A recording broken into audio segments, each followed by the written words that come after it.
In Avatar: The Last Airbender, have you ever noticed how the state of a character's hair reflects their current condition?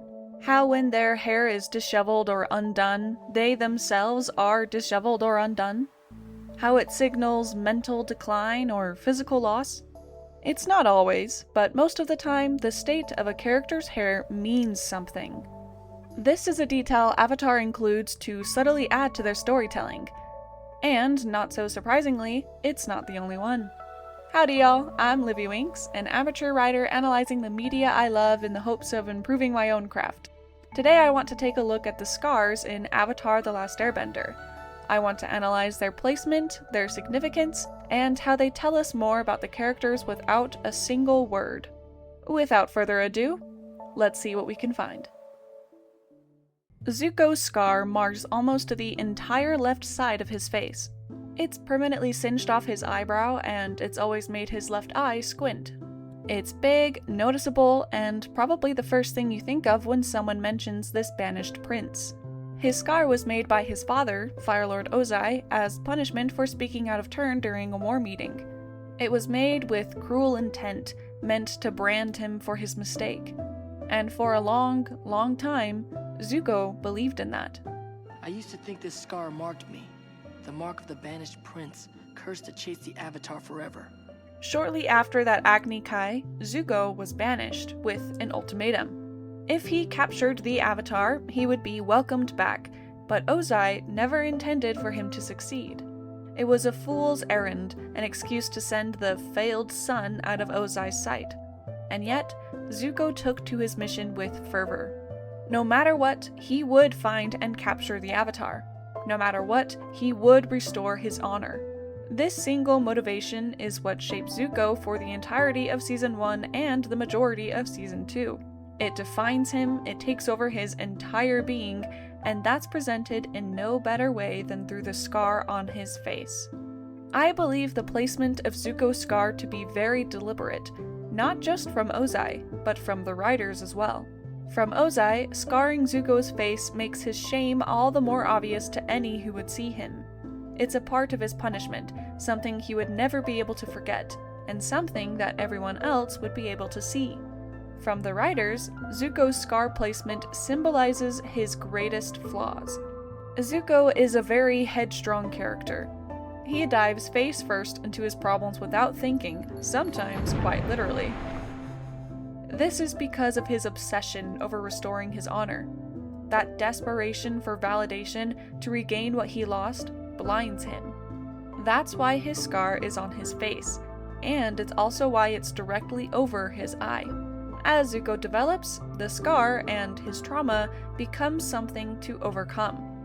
He can't leave it behind. Scars are permanent, and he'll never be the same boy from before that Agni Kai. That's why this scene, where Katara offers to heal his scar, is so interesting. At this point in the show, Zuko seems to be redeemed. He's no longer chasing after the Avatar. Instead, he's living a simple life with Uncle Iroh, and he seems happy. He seems changed. But as is revealed at the end of the episode, he's not truly moved on. When given a chance to, in his eyes, restore his honor, he takes it. What I love about this is how it shows how change isn't easy. It can't happen overnight. Scars can't be healed in an instant, both physical and mental. They take time. They take constant, agonizing effort. Even if Katara successfully removed his scar, that wouldn't have changed anything, because he hadn't truly matured. And even when Zuko does finally get there, when he's finally redeemed and truly deeply changed, his scar doesn't go away. It can't. But that doesn't mean he should be defined by it. By the end of the show, Zuko's scar becomes a symbol of pride, healthy pride, for becoming the man he wants to be. His scar will forever be a part of him, but it no longer blinds him. Now it is a symbol of how he regained his own honor. Aang doesn't get his scar until the end of Season 2. It happens during the confrontation in the Crystal Catacombs. Upon realizing there's no other way out, Aang chooses to unlock his last chakra and accept his responsibility as the Avatar, but he never gets the chance. While he's in the Avatar state, Azula shoots him with lightning and kills him. He's only saved thanks to the water from the Spirit Oasis in the North Pole and Katara's healing capabilities. This injury grants him a big scar on his back, as well as a small scar on his foot, which, fun fact, is most likely the exit point for the lightning that Azula shot into his body. For the majority of the show, Aang doesn't want to be the Avatar. That's the reason why he ran from the Air Temple, which led to him being trapped in the iceberg and being displaced by 100 years. Aang's lack of desire to be the Avatar is told to us in the second episode of Season 1, and it's what Aang struggles with all throughout the remainder of the show. In that scene in the Crystal Catacombs, it seems like Aang is accepting his responsibility. He willingly opens his last chakra, accepting the cosmic energy as described by the Guru, but is he really? At that moment, Aang is only accepting because he feels like he needs to, because in his mind, there is literally no other option. They're surrounded by enemies with seemingly no chance of escape or survival. When forced into it, can we really say that Aang has truly grown into his role as the Avatar? Symbolically, that's why he gets this scar.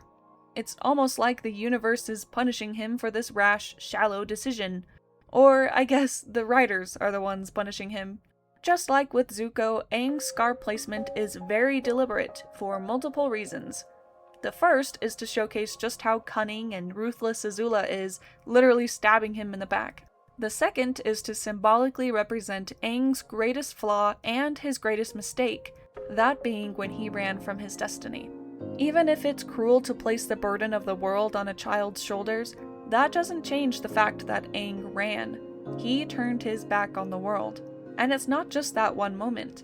Aang repeatedly runs from things and situations that he thinks he can't face. He runs from his problems. Thus, he gets shot in the back.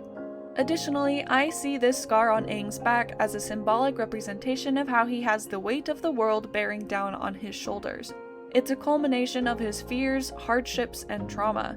And as he develops, as he truly grows into his role as the Avatar, that scar won't disappear, but its pain will fade. Even with its weight pressing in on him, he'll be able to stand tall. But there's something more here. A bit of a side tangent, but it still pertains to Aang's scar and his character. I want to talk about how his scar comes into play during his and Fire Lord Ozai's final fight. During it, he's blasted back against a rock, and the scar is punctured. When that happens, his last chakra is unlocked in a violent, sudden burst, and he regains the Avatar state. I think there's multiple ways to view this scene to see how it's working metaphorically, past the literal puncture that jolts him into the Avatar state. For one, even being at this fight, facing Ozai head-on, Aang is demonstrating his growth, how he's ready and willing to be the Avatar the world needs. Because of that shift in mindset, because of that development, him regaining access to the Avatar state could be seen as a symbolic reward, or, in other words, a natural follow-up to his development. But there's something else here that I find really interesting, and that's how Aang rejects the Avatar state towards the end of the fight. Or perhaps I should rephrase. He doesn't reject the Avatar state, he rejects the violent judgment of the rest of the Avatars, all in an effort to uphold his own personal values and, overall, the values of his long-lost people. This shows his personal growth, not just his growth as the Avatar, but his growth as an airbender, as Aang. That, to me, is the true value of his development. But I'm getting off topic. We've talked about Zuko, and now that we've also talked about Aang, I want to compare the two. I think it's well known at this point that Zuko and Aang are two sides of the same coin. Their character arcs parallel one another, and the show makes this a point multiple times, sometimes quite obviously. That still rings true when we compare their scars. Zuko's scar is on his front, his face, and Aang's scar is on his back. For Zuko, his trauma and hardships, the things he needs to overcome, all have to deal with the present and the future. He's obsessed with regaining his honor, with seizing his rightful place on the throne, so much so that it blinds him. For Aang, his trauma and hardships all have to deal with the past, with that mistake he made of running away, and how he repeats that same mistake multiple times. For Zuko, his facial scar is obvious and blatant. Aang's scar is mostly hidden, tucked away. This reflects how Zuko's issues, and how they're presented, are far more obvious than Aang's. Zuko's character arc is messy, loud, and oftentimes violent. Aang's arc is more subtle, and his hardships are more invisible, that being the weight of the world and his grief for his people. Neither of their traumas are worse than the other. I'm not saying to compare the two like that, but it's another instance of how the placement of their scars reflects their character. Additionally, the timing and situations in which they receive their scars also parallel one another. Zuko is scarred when he makes the right decision, that being to defend the battalion the war generals wanted to sacrifice. But, unfortunately, that decision was made in a poor circumstance. Aang is also scarred when he seemingly makes the right decision, that being accepting his role as the Avatar, but it is done in a poor mindset and a poor circumstance. Zuko and Aang are two sides of the same coin. The Banished Prince who desperately wanted to control his future, and the Last Airbender who regretted his past. Then, at the end, the Fire Lord who has healed and wishes to heal the world, and the Avatar who is confident in his role, his place, and has made peace with his mistakes. Together, they will lead the world into an era of peace, an era where they are no longer defined by their scars. I will forever be impressed by how much detail and symbolism is packed into Avatar: The Last Airbender. Did the writers actually intend everything I talked about in this video? Maybe, maybe not, but I honestly wouldn't be surprised if they did. It certainly feels intentional with how seamlessly it all blends together. There are, of course, other scars in this show.